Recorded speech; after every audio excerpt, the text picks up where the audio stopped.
વડોદરા નજીક આવેલા પ્રખ્યાત પિકનિક સ્પોટ કોટણા બીચ પર આજે વહેલી સવારે એક મોટી દુર્ઘટના સર્જાઈ હતી.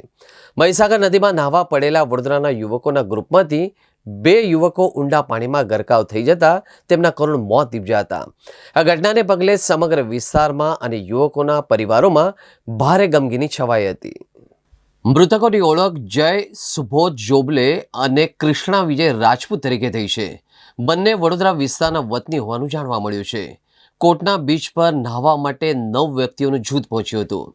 તે અચાનક પાણીમાં ડૂબવાની ઘટના બની, જેમાં 2 વ્યક્તિઓના જીવ ગયા છે, જ્યારે અન્ય 7 વ્યક્તિઓને સ્થાનિક લોકો અને રેસ્ક્યુ ટીમે બચાવી લીધા છે. 9 પૈકી કેટલાકને તરતા આવડતું હતું, તેથી તેઓએ એકબીજાને પણ બચાવ્યા હતા. આ ઘટનાના સમાચાર મળતા જ બીચ પર અફરાતફરીનું વાતાવરણ ફેલાયું હતું.